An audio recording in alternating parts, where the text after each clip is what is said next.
పెళ్ళెప్పుడు అని అడిగి నన్ను చావగొట్టే నా చుట్టాలకి ఇదే నా పెళ్లి ఆహ్వానం. చదువుతాను, నచ్చితే రండి, లేకపోతే మానేయండి.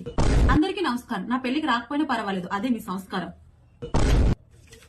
నేను వేసుకున్న జ్యువెలరీ గోల్డా లేకపోతే రోల్డ్ గోల్డ్ అని నక్కలాగా నక్కి నక్కి దొంగ చూపులు చూడవద్దు. ఎందుకంటే నేను వేసుకున్న జ్యువెలరీ మొత్తం రోల్డ్ గోల్డ్. మీకు అంతగా నా మీద ప్రేమ, దయ, జాలి, కరుణ అటువంటివి ఏమైనా ఉంటే మీ మెడలో ఉన్న బంగారం తీసి నా మెడలో వేయండి, అక్కడికది మర్చిపోండి.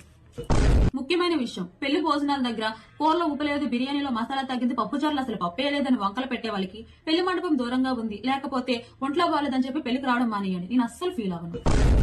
ఇకపోతే గిఫ్ట్ పేర్లు చెప్పి టీ కప్పులు, ప్లాస్టిక్ గ్లాసులు, కుక్కర్లు, చాట్లు, చీపురు కట్ట తెచ్చే బ్యాచ్ చెప్తున్నాను. కింద స్కానర్ పెట్టాను, ఫోన్ పే, గూగుల్ పే చేయండి. మీకు ఇంకొక బంపర్ ఆఫర్, అందులో మహేష్ బాబు గారి వాయిస్ వస్తుంది. పెళ్లికి వచ్చే పెద్దలకి ముఖ్యమైన విన్నపం, అత్త మామల్ని, ఆడపడుచుని బాగా చూసుకొని సొల్లు డైలాగులు నాకు చెప్పొద్దు. ఎవరిని ఎలా చూసుకోవాలో నాకు బాగా తెలుసు.